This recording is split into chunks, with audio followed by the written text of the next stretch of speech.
maksimal ya, dan tidak ada ringankan untuk saudara dituntut dengan hukuman selama 10 tahun. Nah, sekarang giliran saudara untuk mengajukan. Saya dan Bambang Tri itu beda. Saya bukan Bambang Tri bukan saya. Mau asli mau palsu ijazahnya Pak Jokowi itu domainnya Bambang Tri.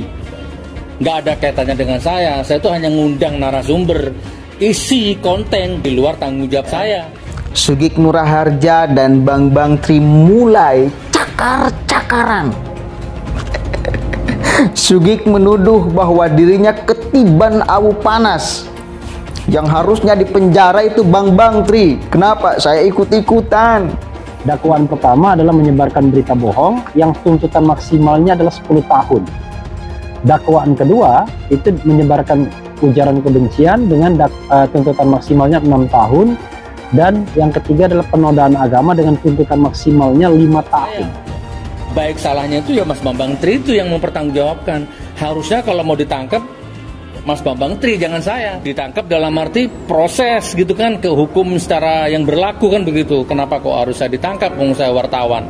Ibaratnya kan begitu ya, saya hanya mewawancara YouTuber. Coba bayangkan ya, untuk hal yang sama sekali tidak jelas, tiba-tiba dituntut maksimal.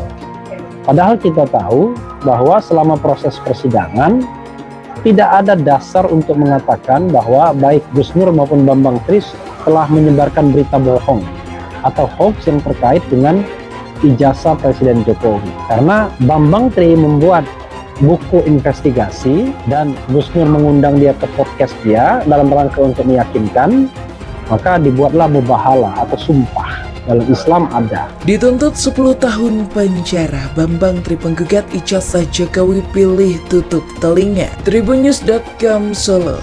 Bambang Tri Mulyono dituntut 10 tahun penjara imbas tudingan ijazah palsu Jokowi. Bambang Tri dituntut di Pengadilan Negeri Solo hari ini Selasa 21 Maret. Dikutip dari Tribun Solo, Bambang awalnya sempat melempar senyum ketika memasuki persidangan. Bambang Tri mengenakan baju rompi tahanan. Lalu setelah masuk ke ruang sidang, rompi tersebut ditanggalkan. Jaksa Penuntut Umum atau JPU menuntut Bambang Tri dengan hukuman selama 10 tahun penjara. Mereka adalah Apriyanto Kurniawan, Endang Saptopawuri, Dwi Ernawati, Endang Pujiastuti, dan Ardias Adi. Tuntutan tersebut didasarkan pasal 14 ayat 1 UU RI nomor 1 tahun 1946 tentang Peraturan Umum Pidana, jungto pasal 55 ayat 1 KUHP tentang menyiarkan berita atau pemberitahuan bohong dengan sengaja menerbitkan keonaran di kalangan rakyat bersama-sama sebagaimana dalam dakwaan primer. Menjatuhkan pidana penjara kepada terdakwa saudara Bambang Tri Mulyono selama 10 tahun, dikurangi masa tahanan terdakwa selama di dalam tahanan. Dengan perintah terdakwa tetap ditahan, terang Apriyanto. Hakim Ketua Muhammad Yuli Hadi yang memimpin sidang kemudian memberikan waktu selama 1 minggu kepada Bambang Tri untuk mengajukan pembelaan atau pledoi. Kami berikan waktu 1 minggu sampai sidang berikutnya, jadi silahkan tulis secara pribadi atau dengan kuasa hukum, jelasnya. Bambang Tri Mulyono adalah terdakwa kasus ujaran kebencian, ITE, dan penista agama. Ia dituntut 10 tahun penjara akibat perkataannya di konten YouTube Gus Nur 13 Official. Terdakwa ujaran kebencian, ITE, dan penistaan agama Bambang Tri dan Sugik Nuraharja atau Gus Nur masing-masing dituntut 10 tahun penjara oleh Jaksa Penuntut Umum atau JPU. Begini pertimbangan jaksa. JPU kasus tersebut Apriyanto Kurniawan mengatakan pihaknya menerapkan pasal yang sama terhadap kedua terdakwa, yakni pasal 14 ayat 1 Undang-Undang RI nomor 1 tahun 1946, jungto pasal 55 ayat 1 ke 1 KUHP, karena kedua terdakwa melakukan secara bersama-sama. Pembuktian di pasal 14 ayat 1, kami menuntut maksimal 10 tahun.